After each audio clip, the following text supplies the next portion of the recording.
you post your stuff next to shit that people like. So they think it's cool. Okay. And then eventually you take the cool thing away and then your thing's still cool. And so then they pay a cool premium to buy your thing versus the other guy's thing that's not cool. And they keep buying your thing because they feel cool when they buy it.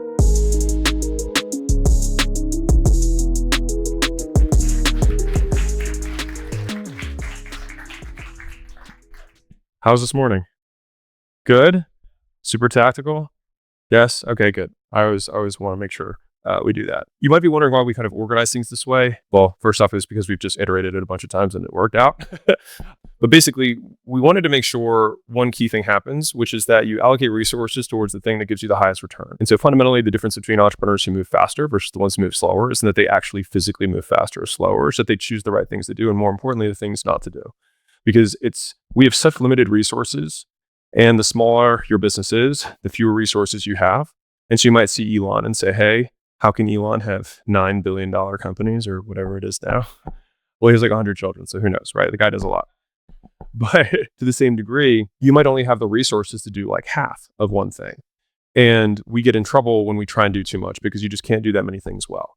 And what Elon's kind of superpower is more so than anything, obviously he's a great strategist, he's great at promotion, but he's so good at attracting the top talent because people want to work for, one of the smartest human beings ever from a purely technical perspective. And so like that is how he gets his operating leverage. That being said, this is what I wouldn't want to have happen, which is that you go home and then you say, okay, I'm going to start at the top of this list and start working my way down, because it means that you didn't hear anything from this entire 2 days. I'd rather you open up a new page and then have the 3 things that you think will drive the absolute highest return possible, and then forget everything else. And if it were really up to me, I'd rather you pick one of those 3 things and then cross out the other 2. And so a really wonderful figgy process that I try and exercise a lot, because the role that I have sits within most businesses is that I will get brought in to look at everything and then think, okay, what's our goal? Let's say that we want to triple the business, or we believe that we have a triple in us this year. We say, okay, what are the fewest amount of things that would have to happen in order for us to do that? There's, of course, a lot of things that could happen, because as long as you're not supply constrained, then it's like, well, we could increase our sales conversions. We could increase our traffic. We could have another acquisition channel. We could add more, whatevers, right, in order to increase throughput. But at the end of the day, if there's a way that we can more efficiently do that, meaning if there's just one thing that we could do, like if we only did that and that got us our triple, then why are we talking about everything else? Like, why are we talking about it? Why wouldn't we just allocate all of our resources to making sure that one thing actually happened? And I think that is fundamentally why we've been able to move disproportionately quickly with the businesses that we have. And so with that being said, I've had the distinct pleasure of answering a handful of business related questions. And so what I found interesting is that the places where business owners get stuck is typically not tactical. Sometimes it's tactical, but it's typically strategic, meaning that they get stuck in a decision. And what's really harrowing about that is that decisions can take as long or as little time as you take to make them, which means that some people stay stuck for years and never get past them. And so a lot of times it's like you grow, of course there's a constraint, but usually there's a decision behind that constraint that's actually the thing that's blocking you. And so usually it's when you have to choose between 2 terrible decisions and they both suck. One just sucks now, the other sucks later. And so the first one that I see is avatar selection, meaning I have, 3 different avatars that I sell to. I'm doing $3 million a year, and I really do prefer this avatar, but the other 2 together are 50% of my business. If I stop selling to them, I will go out of business. Right. That's a bad thing. But if I don't stop selling to them, I will want to kill my business. Also not a good thing. Right. And so what do you do? Right. So these are kind of the rock and hard place scenarios. The next is data. This is the only one that is not necessarily rock and hard place, but it is worth mentioning because it's happened so many times. I get a lot of math questions, which is like, hey, I've got these 2 product lines. I'm not sure which one to go all in on. And those are questions that get answered with math. But then I say, hey, so what's LTV on this and what's LTV on that? Or what's churn on this and what's churn on that? And then the person might say, I don't know. Well, it's like, well, if that's the one thing that's holding the business back, then you should stop what you're doing and only find out the answer to that question. And sometimes it takes a month. Sometimes it takes 2 months. Okay, fine. But distracting yourself with kind of the urgent but not important things that come out throughout the day still puts your long-term goals on hold. The next is focus, which is typically I have 2 businesses, which one, and they're both great and I can't stop one of them because I would make less money if I had one business instead of two tomorrow, but I guarantee that you'll make less money in 5 years because you have two businesses instead of one. The next one is over expansion. So I have one location that's working well. And so then I opened up my second location. My first location dropped a little bit. My second location didn't go as high as my first one. And so now I have twice the liability and about the same amount of profit. And I have twice the work and life sucks. And so I think the answer is I should open a third location. Right, rock and hard place. What do I do? Do I shut down my new location? Or like, how do I fix this? Right. And typically you have this much profit. And so the answer is something really hard, which is either you have to cut down one location, go back, refortify the base, or you have to give up almost all of your profit to bring someone in on a shot that they're going to be able to help you out who's good enough. And because fundamentally, like no business ever over expands, you just under talent. It's a great way of thinking about it. Because you can't do anything about over expansion. You can do something about under talent. The next one is compensation. So this goes in both directions. I've got an HVAC business and, the phone's ringing off the hook, but I can't take the business anymore. I can't find any dudes to do HVAC stuff, technicians. And then I say, cool. Well, how much are you running good margins? And they're like, yeah. And I'm like, okay, well, what do you pay your guys? X. Okay, well, why don't you pay your guys more than X? I don't know. It's like, well, you have the cash flow. It's the constraint. What are we talking about? Right? So it could be a competition on the low side, or it could be the other side, which is I had a physical therapist came the other day. Everything was good, like marketing, sales, everything was working. She was at full capacity, but she was not profitable. And I was like, okay, well, how is this happening? And she said, well, 50% of revenue I give to my therapist. And I was like, well, do they like rent shares from you kind of thing? Kind of like the salon model. She said, no, I do everything. I run all the marketing. I close the deals. I'm the one who fills the toilet paper up. They use my materials. And they just show up for work and just have all these full calendars. And I said, it must be nice. And so rock and hard place. She can either lower her compensation and then potentially lose her team, or not do that and never make money. What do you do? Right. The next one is underpriced. I would guess right now, half of you at least are underpriced. And I think that's just because of psychology. Typically, like as soon as people start saying no, you back off on pricing. That's usually very far from where the ideal sweet spot on pricing is. And so a lot of entrepreneurs will stop when it's like, okay, 2 out of 3 people, 1 out of 3 people is saying no. I don't want to hear any more no's. But usually if you have 2 out of 3 people who are saying yes, you probably have a 2.5x in price sitting there to get to where you should be. And at that point, you'd have maybe half the delivery with 2.5 times the revenue. You'd make a hell of a lot more profit. And so super common. And then the last one is what I call just a single product business. And there's nothing wrong with this per se. It's only an issue when you're not profitable as a result. So I had an example where I had a guy who taught people to speak English in Latin America, and he sold digital products from a YouTube channel that had like 3 million subs. And he was selling like 700 to 800 people a month on these like 20 to call it $1,000 products. And the issue was, or what I asked him to do was, I was like, what if we called those people and made them another offer?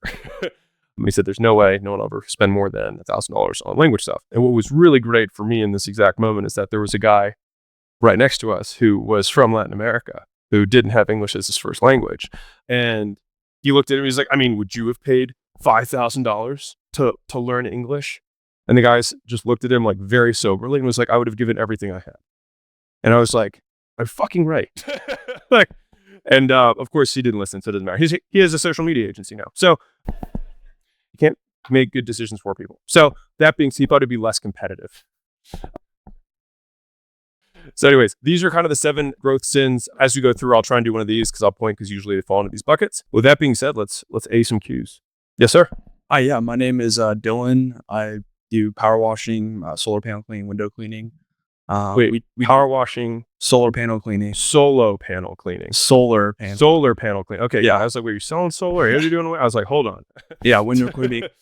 And we do like $500,000 in revenue. Amazing. I want to be at Supreme, right? Yeah, Supreme Power Wash. And what I think is stopping me is strategies to attract or reach out to business reoccurring clients. And if I should just focus on doing that primarily. Okay, so right now you're residential? Yeah. Door knocking. Yeah. So what are margins now? Profit. Yeah, we're making $500,000 a year. Profit. Yeah. So what's revenue? Top line. Sales. The dollars you collect. 500,000. What do you take home? 250. Okay, so half. Yeah. Okay. So, and that's all residential right now? Yeah, there's a little bit of like some like apartment complexes or. Okay, so what stops you from doing more of that? There's just people just call us on the phone by luck, and we get So it's referrals is the primary way of growing the business right now. Mm. Okay. So you don't have an acquisition channel. And so the thought process that you have is, I'm going to start an acquisition channel and go after commercial cleaning rather than residential. What's an acquisition channel? The way you get customers. Okay. Right now, my phone rings and I'm getting referrals from existing customers who are calling me up and saying, hey, can you clean my stuff? You say yes. But it's very much dependent on that phone ringing, right? Right. Okay. So then you're thinking, or you're telling me that what you want to do next is build out a way of getting customers in the door, and you want to target commercial. Yeah, because we have like this one client that just came upon us, and I noticed like it's a lot more money and it's a lot more stable. Yeah, because it's reoccurring on a monthly basis. Yes. So you've got 4 ways that you can get clients right now, besides referrals, which is what you're currently doing. So do you have experience with any of these things? Running ads, posting organic content, cold outreach, or do you have like people who already have a lot of these types of customers already? I have like a third party help with the ads. Okay. Just for everyone, you've got one of these. Yeah. Right? So how much do you spend a month on the ads? 2,000. Okay. Do you know if you get anything from it? Yeah. I would say like we get more like off like door knocking and referrals. Okay, so you door knock a lot. Yeah. Okay, so you're spending 2,000 a month here. You're doing door knocking. How many deals a month are you doing off door knocking? Like 20. Okay, 20. 25. What's the average deal size? Like 350 to 1,800. Okay, so I'll just call 500. Okay, so you got 10,000 a month there. That sound right? Okay, the rest is the phone rings, or what other percentage is this? Does more come from the door knocking or this? Probably door knocking. Probably. Yes, door knocking. Okay, so you say like half comes from this compared to door knocking? Okay. What stops you from spending like 5 times more money here? The fear of not getting my money's back on the third party doing this job right. You need to get this in place. You need the data, meaning you need attribution tracking, which if somebody else is helping you run this, they should do it. And if they don't, then you should probably find someone who does know how to give attribution for the ads that you're doing. I wouldn't say, hey, let's go after a new avatar and build a whole new way of getting customers when you currently have 2 that are working, or one that's working, one that we're not sure it's working. But if you're spending $2,000, you're getting more than 1 deal a week from ads, well, then it's probably working because you're spending $500 a week. If the average deal is 500 and you're getting more than that, then you're probably doing okay. Yeah. And so you might actually be sitting right now in something that's getting 5 to 1 or 10 to 1, but you're only spending $2,000 a month. And so it's like, if we can just bump that to 10, then that would be big. Now you don't have to jump there immediately, like go from 2 to 4, 2 to 6, whatever you feel comfortable with. But step 1 is get the attribution in place. Step 2, then increase it, provide the attribution, meaning that we can track what we spend versus what we make is good. Then spend as much as you can there. Once you've tapped that, you'll have a little bit more cash flow. And at that point, we can make the decision of, okay, do we want to open up another paid ads channel? Do we want to spin up more door-to-door guys? Local is the only exception I have for being willing to have more than one acquisition channel. I'm not against it as hardcore as I am for other businesses. Because if you're in, bumfuck Kentucky, like there's only 50,000 people. Like you got to reach them as many ways as you can. But right now, attribution, spend more if you can, as long as the attribution's good. I don't think you should change the business model. I think you should just do more of what's already working. And you just don't know if what you're doing is working, but I can tell you got 50% margins. It's not bad. Yeah. Yes, sir. Cool. Thank you, Alex. No, you bet. Congrats on the business.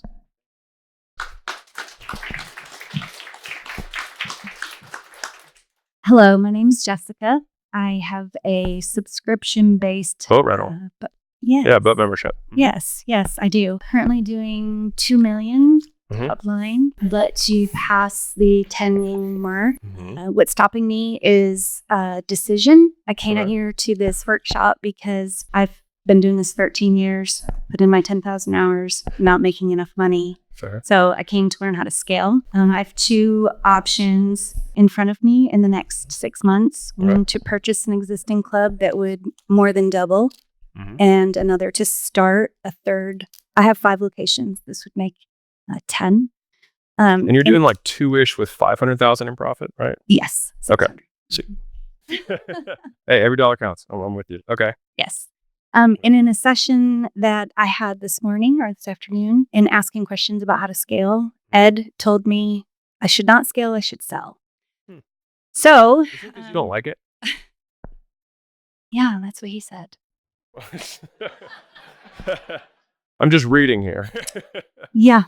Or what? He said, "Do you love boats?" And I said, No. So Well, before we break your life, just a couple frames, because I didn't say this earlier, but I'll say this now. I'm really not talking to anyone per se. I'm talking through them to everybody else, because believe it or not, the problems that you have is the same problem that like 5 other people here have, or 10 other people here have. So just want to set that up front. I'll just share something that might be just maybe a different frame on this, which, like, have you heard the story of the 3 stonecutters?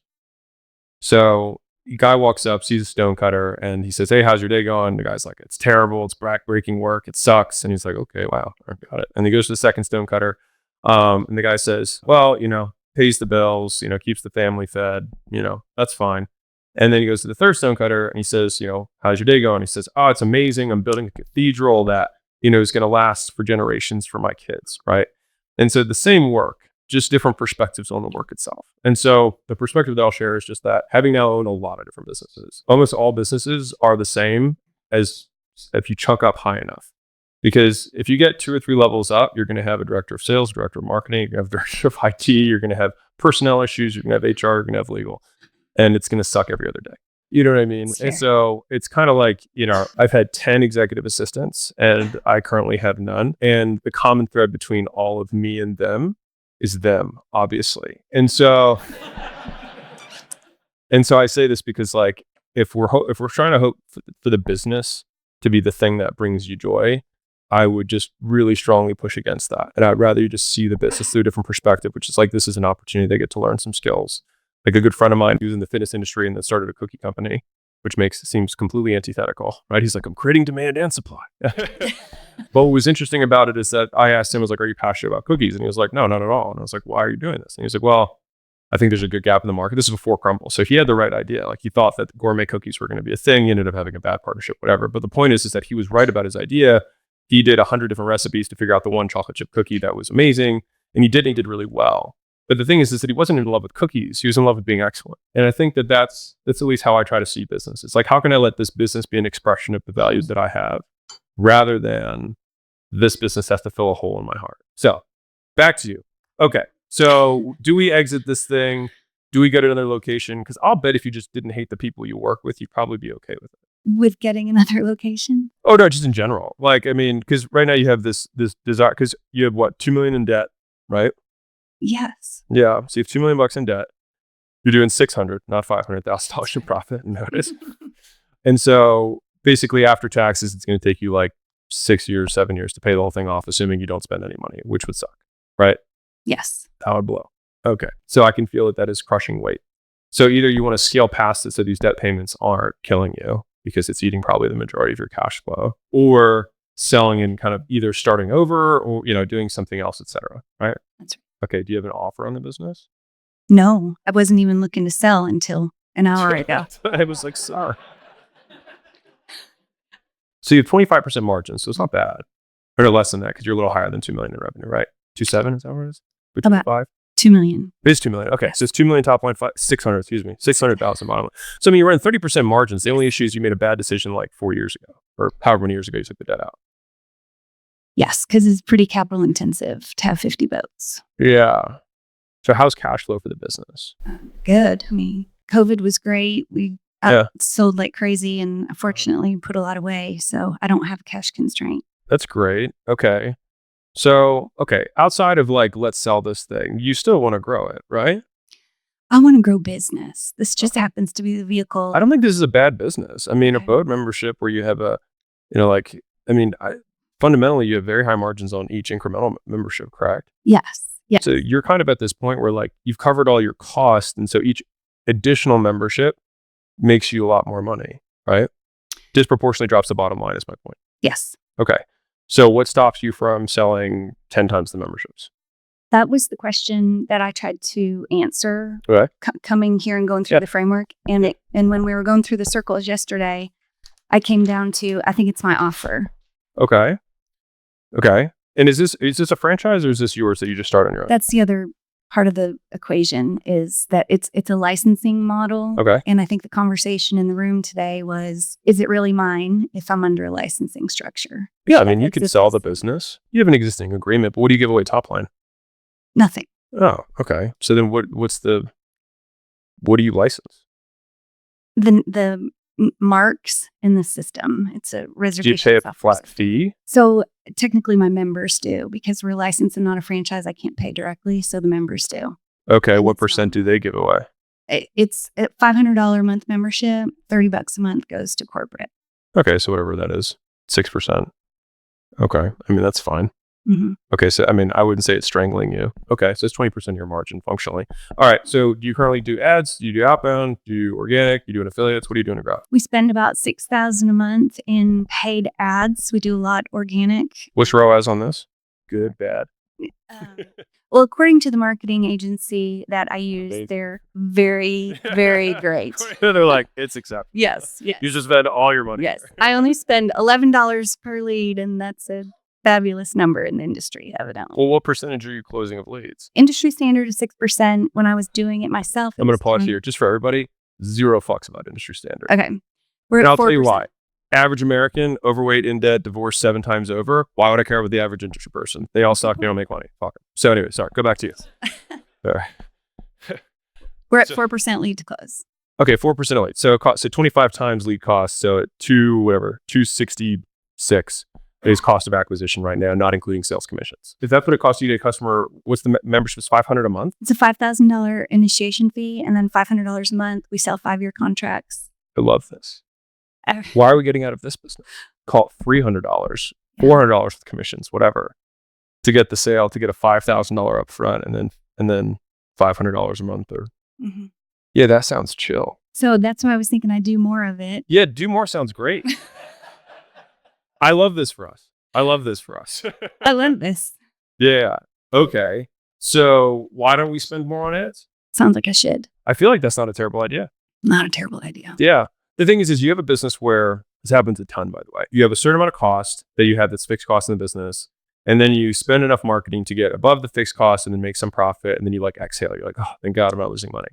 But it's like you're willing to work so hard to make everyone else money. Your landlord, licensor, the employees, like Mhm. paying all their mortgages. But then like you're just forgetting to like pay you. Mhm. And so it's like, let's go ham on that side. Like when it gets easy is when you go hard. So you do this. What else do you do? You said you're good at organic stuff. Yeah, we are. And a third of our new members come from our existing referrals or existing members. Okay, cool.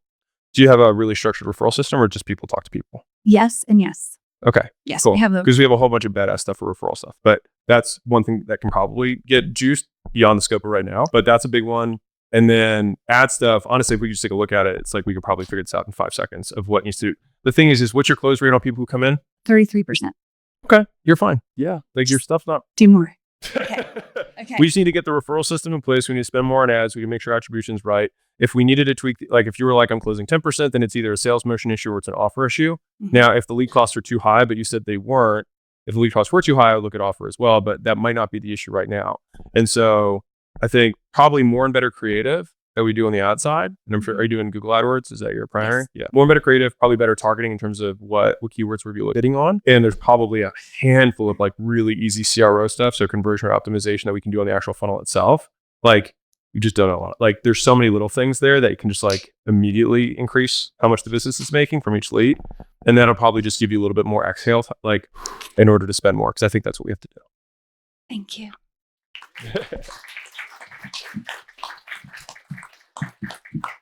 Hi, Alex. First and foremost, thank you. You bet. I've only found you 3 months ago and life-changing. Oh, thanks. No, thank you. Really. All you. And where you said one time, it's like entertainment. If it's just, oh, that was cool. Or like it changes behavior, it's changed behavior. Oh, cool. So thank you. I appreciate that. And it's only 2 people in my life that have done that for me. So thank you thank for that. So my name is Angela. Buy a book at the next one. No, thank you. No, I really mean it. I really do. You and Michael Singer. Oh. So my name is Angela. I own a cybersecurity consulting. We Mhm. focus in cybersecurity compliance Mm-hmm. for middle market and enterprise customers. I've been in this industry for a long time. Don't you want a boat membership business? I love what I No, I I'm love. I I'm- love our industry because No. it's so is like changing and I love it. I love it. technical and all that. Okay. So, So, IT, compliance, mid-market. Cybersecurity, mid-market, and climbing to enterprise, more and more enterprise customers. I did revenue of almost 5 million in 2023, Amazing. brute force, Love and then it's dropped. So I'm Okay. like at 3.6 right now. Okay. My net margin was 35%. Now I'm at like 18%. Okay. So it's shrinking. And what I've accumulated over this year was, obviously ignorance and a lot of things that I wasn't even thinking, but people did. So now all that margin is going to the people side, right? But also my sales, right, have dropped and my leads because I've been focusing now on the things I never did because I was just, hunter. Yeah. And now I'm focusing on learning how to become a real CEO and learning how to do people things Operate, well and all of that. Okay. So I'm solving right now for some things. I didn't realize my constraint was even recruiting. I found a recruiter by the grace of God that's amazing. Great. And he's helping me solve these problems. Okay. And then the next thing I was solving for right now is the practice leader, which is like a technical person too, that's good with clients and watches all the people that we work with and works with them, grows. What's holding you back? So that I'm working on. Okay. And I think I'm cracking the nut with that. Okay. I think I may have found somebody, but we'll find out in a week or so.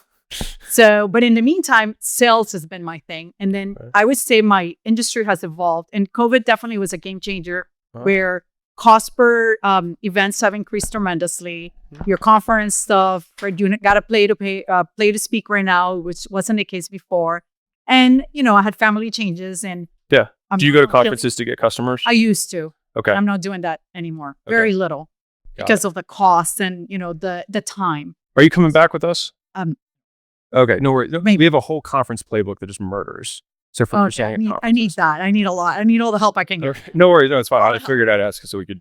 But I'm learning tremendously from you. Yeah. So thank you so much. You're- I'm listening very intently to everything you say. So, LinkedIn is obviously my market. I want to pause. So, can you handle more customers? Yes or no? Yes. You can handle more customers. So you're demand constrained Yes. right now. Yes, Okay. right now. And it's So like change over time. okay, great. So right now you can handle more customers. You've got this other person that I work can out they handle more don't. customers. Whatever. Okay. So demand constraint is where we're at right now. Yes. So you used to do conferences. They got too expensive, which means the sales motion didn't work. And I as used to well as do it little, not a lot. Okay. Maybe we should. It's do more. organic, friends, networking, So- call, So everything. that's how, basically you just did all outbound as your All primary outbound. way. That's what Yes. you did. Okay. Got it. So, and no one else did the outbound? Just you? Just me. Okay. Now I have a marketing person that's like, keep the lights on marketing person, I would say. What is Nice that? guy, but anyways. He's not that good. And we're doing some content and we're, like that. Well, in real it's like life. keep the lights on marketing. It's like either you're getting us business or you're not. I've used agencies before. It was awful too. Well, But if you don't know how to PTSD, market, you're not good no matter what you spend money on. I Right? know. But no, listen. The thing I'm thinking here is, Throw my advice. yes, I want your advice. Okay. Of course. Yes, So- you figured it out. Thank you, Alex. Thank you. So outbound is what you're good at. You can either go one-on-one the way you were, or you can go hunt where there's fish in a barrel. What's the average customer worth to you? 75, 80,000. I think. No, like- for per Yeah, no, per heard. sale. Yeah, heard. You were the prototypical conference playbook. Go to conferences, run the sales motion through the conference, collect as many leads as humanly possible, and then basically have an offer that's structured there so that you have urgency for people to sign up. Like that is the way to do it. I would say LinkedIn is kind of what I would say is my for you because of how your type of business works in terms of the sales motion overall. What'll happen is it'll look like this. So it's like you'll fish with a net. This is me fishing with a net on a boat membership, right? Okay. So we're fishing here, and this is events, right? And then what'll happen is kind of like a telephone pole. You'll start, you'll close, and then you'll have fewer leads. And what you'll do is, in the meantime, your outbound will go up during that time period until you lean into the event, and then you'll have the next event. And so it's kind of this crisscross motion while it's just you. Once you get enough cash flow, which you're probably close to at now, Yeah, I would then have somebody who's doing basically the SDR work for you. So sales development representative, somebody who's doing the outbound who can just basically Book set and meetings. qualify. Yeah, exactly. Because for you, I'm sure you can close in a couple calls anyways. And so you some just, take longer because they're big companies. sure, no, you're good. Getting the SDR is probably the largest time constraint for you right now and also not that expensive. And so I would, step one, run conferences for sure so I could fill up the pipeline because that's like, that can happen fast and you have the cash flow to do it. And then second, in that same time, because you could do these concurrently, I would put the ads out for SDR so that I could bring somebody in to start feeding. They have somebody that could fill that role right now. He's my, Why is he not doing that? Is this a marketing guy? no, he's not the marketer. Maybe we should let the marketing guy. No, but you know why? Because he's the recruiter. He's a great guy. Though. He's a the good dude. recruiter. He's a good- He's my recruiter that's like a salesperson recruiter. okay. And he's working with us because he wants not to be a recruiter anymore. He wants to be in sales in a technical field. Well, So this to is learn something perfect. technical. I mean, He's putting all the time and effort to really learn. if you did recruiting and you did outbound for recruiting, which is what most recruiters do, doing SDR work is like the closest comparable role anyways. Yeah. So I'm fine with that. So conferences, LinkedIn, then thought leadership, LinkedIn, just to like, so they thought leadership, you mean just like post good shit? posting shit. Okay. No, but no, like I'm thinking about this, like trying to solve a client's problem. Like, Yeah. listen, you have this issue. Here's how it works. Well, all you do is to be a thought leader, you just take the stuff you're doing privately and then just talk about it publicly. Yeah. Exactly. So yeah, just talk about your client work. And no webinars? Hold on. No, okay. Just no, I agree. Go to Conferences, just conferences, physical. hire somebody to do more. Oh no. Making a shitload of money weeks work. Oh, I love it. Right. So like do the conferences, fish with a net, fill up your pipeline, get the SDR so that you get the stability that'll happen. So this is our event leads. This is our SDR leads until eventually the SDR leads will stay here. And then this will just continue to stack over time. Make sense? How many conferences? How many a week can you do? Oh God. No, I mean, See. I couldn't. I have family, kids, How many a month? maybe 2 a month. Cool. That's fine with me. Let's start there. Thank you, Alex. Thank you. Hey, Alex. Yes, ma'am. Catherine. Hi, I have a dance school, 2 locations. wonderful. We do 2.7 mil. Congrats. Thank you. Been in 5 years in business, so aiming for 3 mil this year and at least 10 plus in the future. Constraint will be space, preferably facility space. Heard. So yeah. Okay. What would you like to know? Well, is that just what's stopping you? Is just getting the location? I could do, if I can get to 3 million this year, I'll be at probably 80% capacity running my core programs, Okay. right? Which is the key. I could add daytime. There's things I could do on the side, I don't think but you it's not complicate the priority. model. Right. Mhm. So next step in scaling at that point is it additional locations or acquiring dance Franchise. studios? Yeah. I don't want to franchise. I think it's either acquiring studios that are already, that people want to retire from and buy them out and run their businesses and then sell the whole thing eventually, or ground up, organic, built from location. So do you want what you want to hear or the truth? Both. No. Well, so you want I to, want the truth. do you want to exit? Yes. You said? Yeah. So, okay. What size exit? At least 20 mil. Yeah. So the fun fact for everyone here, the hardest amount of money to sell for is between 10 and 30 million. Oh. Because it's just not big enough for people who have real money and it's too big for people who don't have real money. Like it's easier to get like $100 million deal done than it is to get a $25 million deal. $25 million deal is like the one of the hardest deals to get done. Because Interesting. it's somebody who usually has a way bigger checkbook and is just like really scraping down the bottom and doesn't really care because it barely moves the needle for them. Just for context. Now, that being said, if you want to sell for more, the difficulty of selling your particular business is that it's so people driven. It's so talent driven. Yes. And there haven't really been, to my standard, any super successful high service based gym businesses. The closest one for a period was Orange Theory, and then they went to shit during COVID and never recovered. But like they were the closest ones. Yeah. And it's just because it's the talent. It's such a service heavy business and it's so reliant on the quality of the trainers, coaches, instructors, whatever the word you use, right? Selling it will be difficult. You would be able to sell it to somebody who doesn't know what they're doing for sure, but you're not going to get a huge amount of money for it. So some doctor who has no idea about business but think he does because he has money would buy it. Like you might get, it would be 10 with a bunch of hair on it and earn, clauses and a bunch of crap. So if you wanted to just do this forever, then I would say like, just keep growing. That's amazing. That's fine. But most people make this work in a franchise model. Typically, you can get gyms for free, studios for free. Like that, like that's not, it will be hard for you to find, ballet, dance, etc. Locations because so many people are in pain and don't want to run them. Like you could get them for free. I mean, that's how I expand. Like I got them for free. So the good news is the business is good. It's just what is your expansion path? Right. So either M&A, de novo, meaning organic growth, you open it yourself, or you go from like a franchise path. The franchise and or licensing is for sure more sellable than those ones. And I don't normally give this advice. The issue is just that I understand the nature of the business obviously very well. They're very hard to sell for a lot of money. You can offload them really easily because somebody else has a dream and thinks that they're going to make more.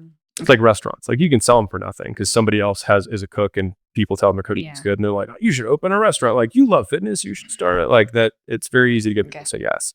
Not for a lot of money though. So my honest truth is, I think if you look at your current business model and say, how could I cut down the complexity by 80% and then franchise it? So I'll tell you a story. So the most successful fitness franchise right now is Alloy. They do semi-private training. Rick Mayo is a really good friend of mine. He had a $4 million a year single facility. And they had smoothie bar, merch, PT, semi-private, large group. They had everything, right? And when he went to franchise, he looked at revenue per square foot across all the business units and saw that semi-private was by far the highest revenue per square foot. So he had his 6,000 whatever square foot facility. He fired all of his clients except for his semi-private. It was still profitable with a 6,000 square foot lease. Opened up a pilot location with only the most profitable service that had 3 employees, 1 manager that does mornings and evenings and does sales, and then an assistant that does morning and assistant does evenings and works back up. And so with a 3-person model, does $500,000 or $600,000 a year, 50% margins, and you can just cookie cutter that thing.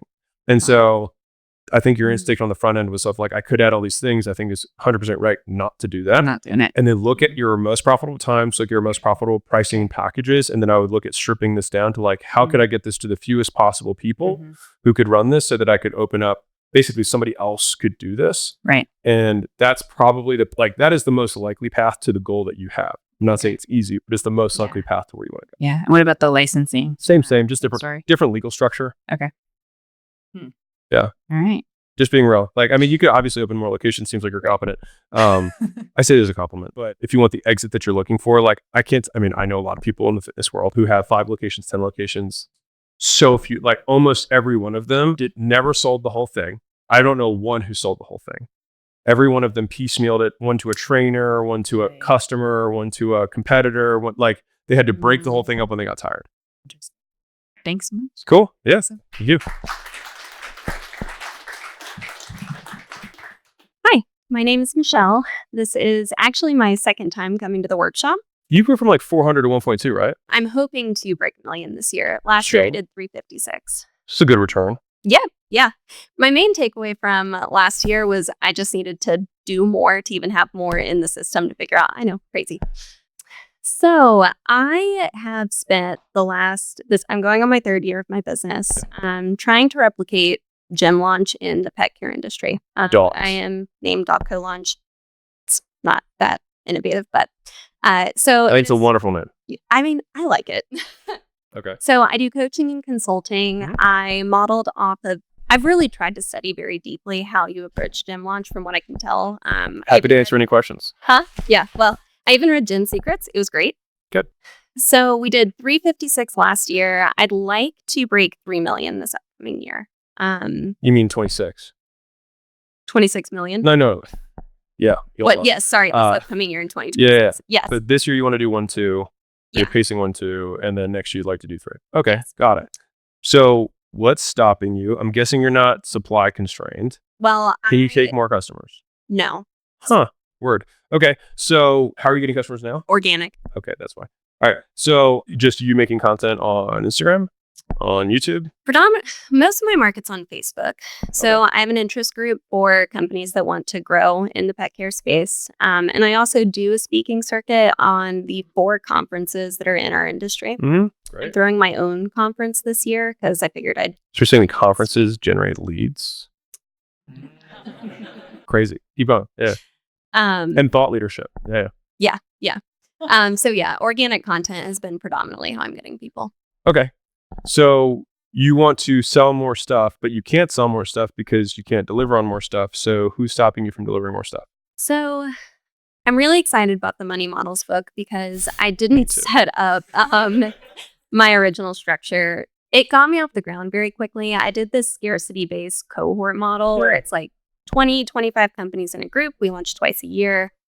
And it's been a difficult model to continue growing. I'm also the only coach in the business. So I'm doing everything. The model might now, be fine. You're just the only person doing delivery. Yeah. Okay. So we need to find another person to do delivery, or you need to change how you do delivery. So I'd like to change how I do delivery initially. Okay. I'd like to go to more of an evergreen model where people can join at any point in time. I don't know if evergreen's the right word for it. I know what you're saying. Yeah. Sell every day. Yeah.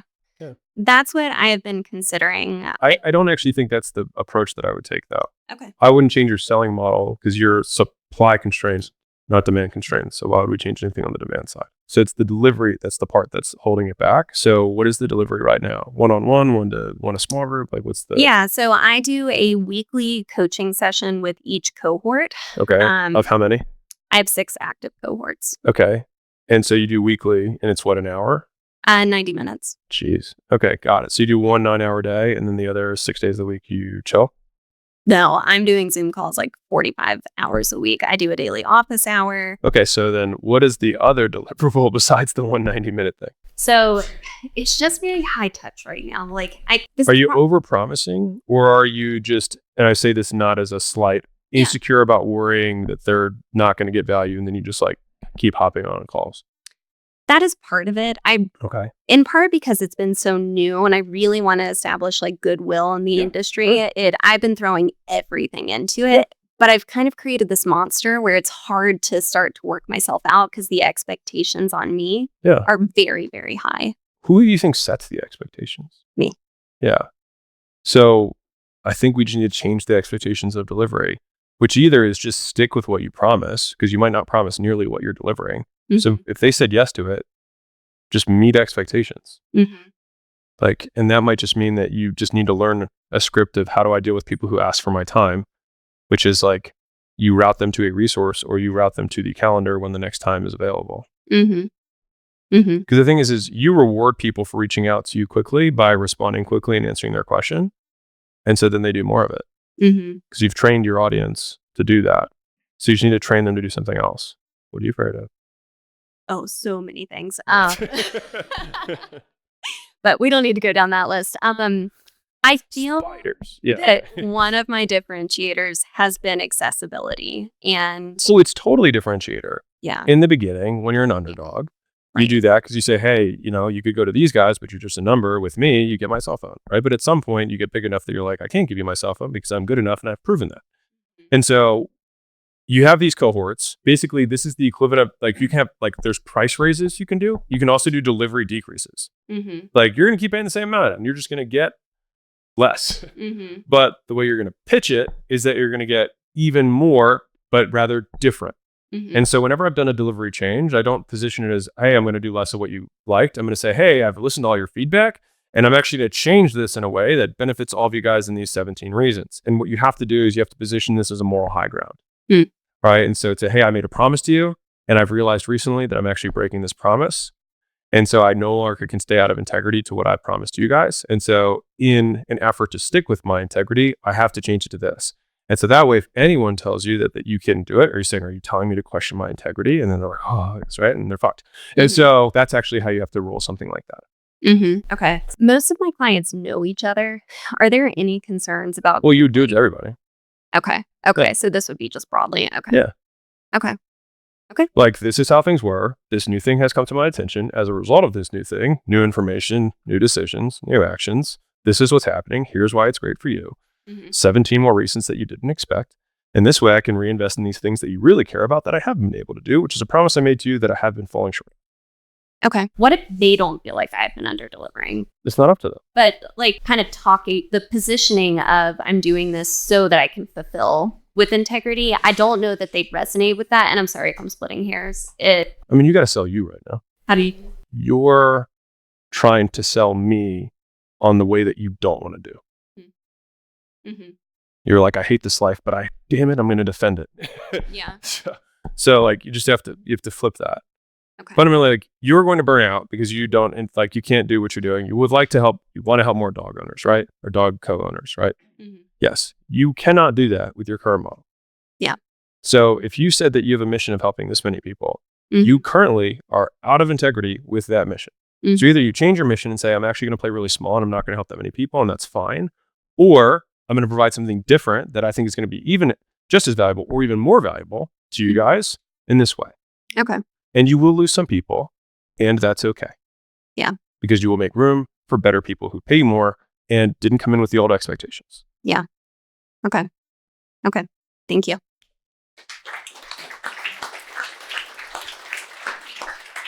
Hello, Alex. Yes, sir. First of all, thank you for all the value you share. You bet. There's like a few number of people that I respect, and you're one of them. So, Well, that makes one of us. yeah. So my name is Lucas, right? I run a DTC skincare brand, Okay. e-commerce. Oh yeah, you do like 12 million top line, and you have like a bunch of different brands that Yeah. you have, but they're all white labeled, right? Yeah. So we do actually 10 million.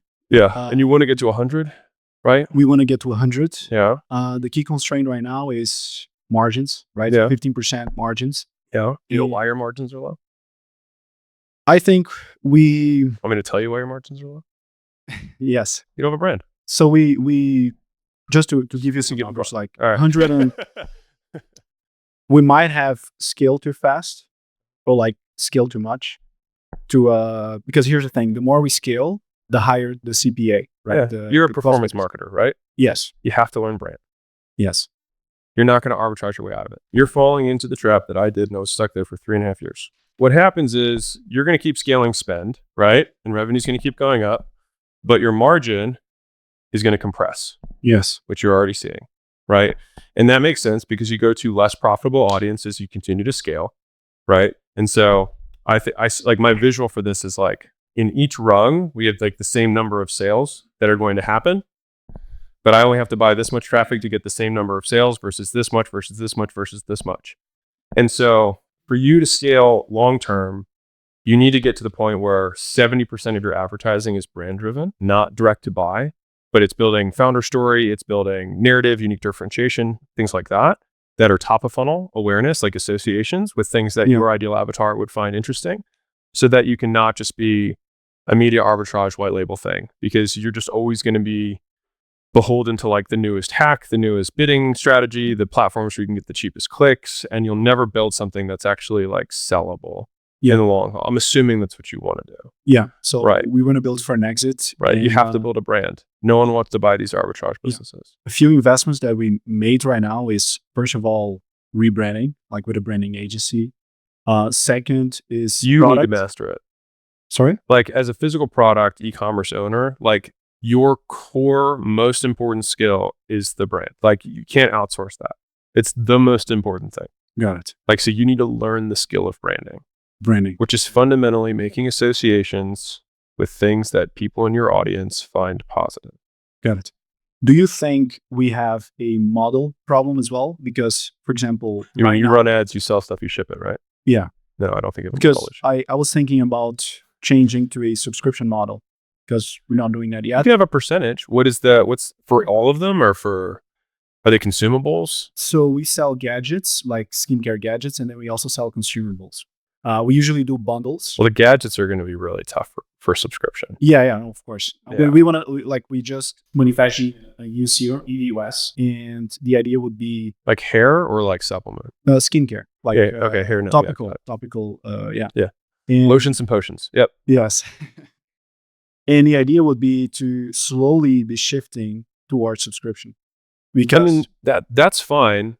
To me, that's you still thinking with your performance marketer hat. You're just trying to like, how do I increase cart value? How to increase LTV? yes. Like, yeah, and that's fine. There's nothing wrong with that. So think about conversion optimization overall as steroids, which is like you can use them once and then that's it. You get a one-time pop and then that's your new baseline. And so like whatever you're doing, you can get a double, sometimes a triple from CRO improvements. But after that, you still need to solve the big gaping hole in the front end, which is like, how do I get more traffic? How do I get more repeat buyers? How do I command a premium? Because the only way that you can outspend competition in the long haul, who are just as good as you are at performance marketing, because again, it's not even you versus them. It's your employees versus their employees. And if you have access to the same talent and you have the same undifferentiated products, you're running on the same margins. So you're just going to be a completely commoditized business functionally in terms of how much you make versus how much you spend. And so the only way to decommoditize this is that you have to build the associations that allow you to command a premium price that get people to be more loyal to you, so you can attract better talent as well because they actually believe in what you're about. Right? Like you have for sure spreadsheeted your life in terms of how you've thought about your business. yes. Yeah, for sure. I get it. Yeah. But like you actually have to put a different hat on if you want to get to the next level. Good. So you actually have to stop thinking as quant and start thinking in terms of psychology of customers. And not like, oh, this specific type of ad convert. It's not like that. You have to expand out your window in terms of attribution of how long it takes to make a sale. You start looking at how many people actually follow the account. There's a great article. I think it was the CMO of Chubby's wrote this. I want to say it was Chubby's, but he talked about the ROAS doom loop or the direct response doom loop. And you're in that now. Yes. which is that you just keep spending more to make less. And then you're like, oh, I'll just spend more. And then you make less. And it just gets until eventually you're like, I'm just putting money in and getting it back out. And I'm just like, I have a number, but I don't make anything. Right. So it's a very vicious loop, and cash flow sucks for the business. Yeah. Yeah, I get it. And so the only way out of that is you have to rethink. It's a strategic change. You have to rethink how you're advertising. Got it. In terms of branding, what do you mean by branding? Because sometimes for me, branding looks like woo-woo, you know. Totally. I thought the same thing. And then I built like multiple billion-dollar companies off of it. So like I get it. But if you can put it in a framework, Yeah. what would be like the key levers of branding for you? You can charge more money. People buy more times. Then you go more. That's good enough. You get higher CTRs, higher conversion rates, all of that. Yeah. But I mean, in terms of like building a brand. You post your stuff next to shit that people like. So they think it's cool. Okay. And then eventually you take the cool thing away, and then your thing's still cool. And so then they pay a cool premium to buy your thing versus the other guy's thing that's not cool. And they keep buying your thing because they feel cool when they buy it. Got it. So, you know Gymshark?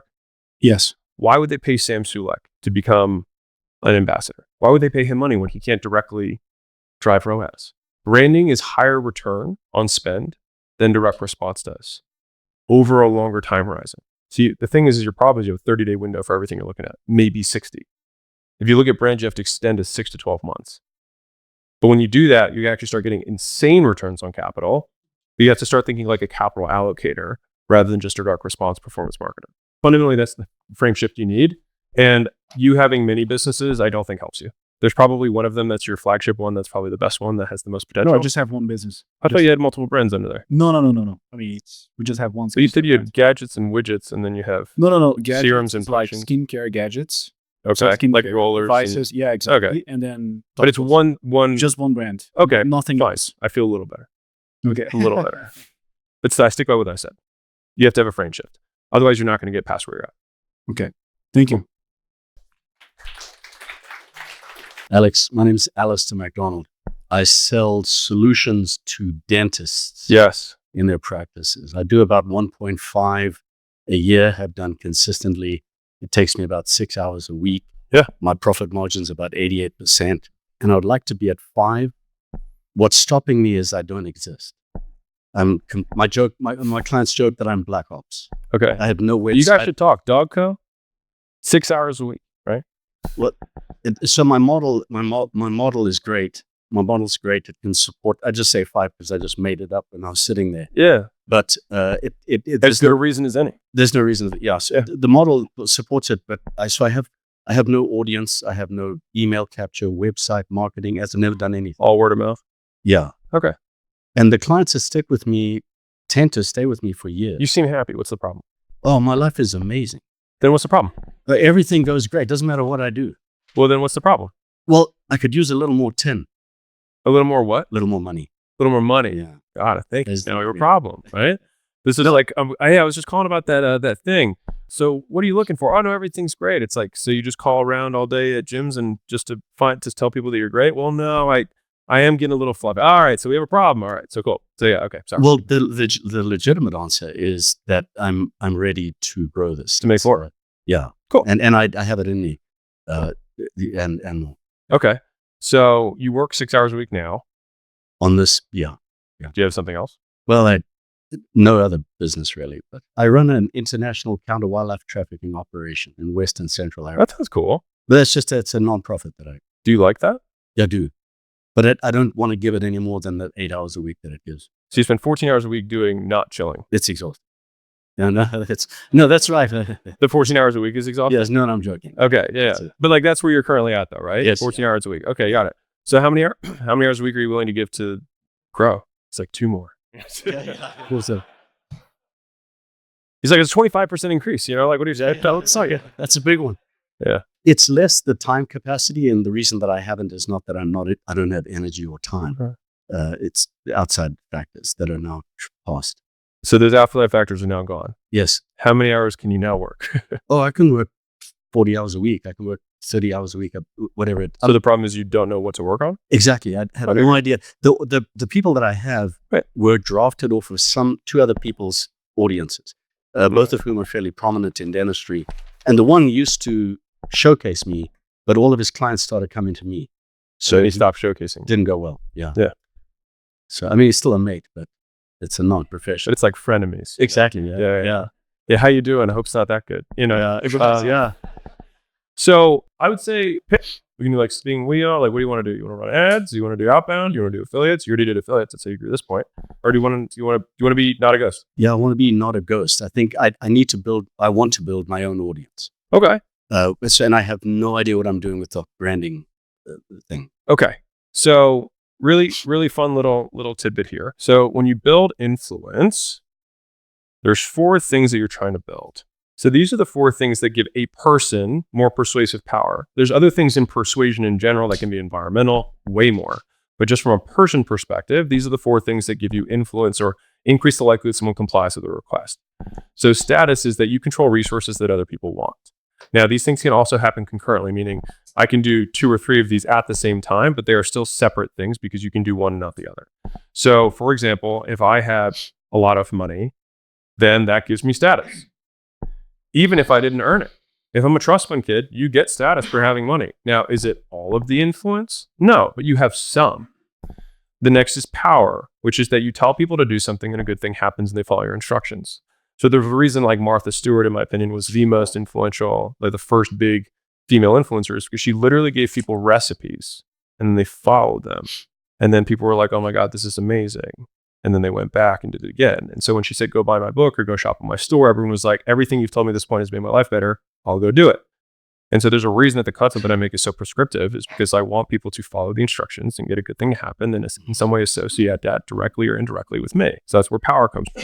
Credibility is that you have proof that what you're saying good. So for example, if I have an exit, so money is one thing. If I have an exit, that might give me credibility that the stuff that I'm saying works. And then finally, you have likeness, which is both physical, do you look like me, etc., but also it's value-based. Do you believe the same things I believe? And so when you're making your content, I would say number 1 is don't try and like give your views on marriage, right? Just talk to dentists and just make it for them. Because what's happened is it's shifted from social media to interest media. Some of you guys probably heard this. And so the content is the targeting. So if you're like, I wish dentists would see it, then talk about dentist shit. And Instagram, the algorithms they will already push it to who, like they've already got AI knowing who it's for and what it's about. So you do the targeting of who you want to reach, and you have to completely ignore the number of views, the number of likes, because you just have to see those as just going to different pockets of the internet. And so the content is the targeting. And so what you want to accomplish there is you want to help them, give them instructions that'll help them. You want to demonstrate the fact that you have credibility, right? You want to share what you're about, which will repel some people who are not like you, but will attract the people who are. I'd recommend you just be you rather than try to like, what is the optimal dentist like? Like, just be you. And then status is like, again, backdrops and things like that can matter. Like, there's a reason that like I have a building and some of the stuff I have, because people are like, oh, a building, that's a real thing. Therefore, there's status associated with that. Right. And I think it's a little bit classier than like a Lamborghini. But fundamentally, like you just need to do a lot of that over and over again and like give it a year. It's like, honestly, like if you just post consistently for a year, you'll get inbound. Like it's kind of stupid right now. That's and cool. Anybody who has made content, it's like, I haven't been able to like get it to make me money. It's because you're making content about the wrong stuff. You're trying to get views. You're trying to go viral rather than just making stuff that help dentists or fishermen or people who are trying to clean their houses. Like you have to talk to the avatar and you have to give them stuff that's actually useful. Like just focus on utility. If you are useful, and I'm telling you, like the stuff that gets views is not the stuff that gets sales. Yeah. Like the number one, you guys might not even know this, but there's a video that I've made like 3 years ago. It was just on the theory of constraints. It's just me in like the kitchen talking about the theory of constraints. Some of you guys might have watched it. It's the number one sales generating video that I have because it's just like very specific. When I talk about, are you supply constrained or demand constrained? That's like what business you're really in. Some of you guys have watched that video. Like that video generates sales. Right now, if I talk about 17 harsh truths about living, it doesn't generate shit. I do it every once in a while just because like it blasts out and I bring more people into the audience. But because I'm a longer play, I know there's 18-year-olds who eventually will have money and then eventually spend it with me. But that's the idea. Is that the prescriptive stuff? Or because that sounds more theoretical. Yeah, don't do which one? The constraints video that you mentioned. For the business owner that I'm talking to, it very much speaks to their existing pains. That's a key piece for me. I'm not interested in early stage. Yeah, then only talk to the practices. stuff that's going to help. Yeah, the More sophisticated docs. So if you're like, hey guys, if you have more than 2 practices, blah, blah, blah, like then just frame that up front. Yeah. If you're a multi-location owner, if you were doing over $1 million a year in your practice and can't get to 10, like all of that's going to be just all your hooks are going to do the targeting for you. So what you say in the first 3 seconds is what's going to matter in the content to drive who you want. Okay. You're still going to get lesser qualified dentists, and that's fine. And you can just catch and release. Yeah. Thank you. Rock and roll.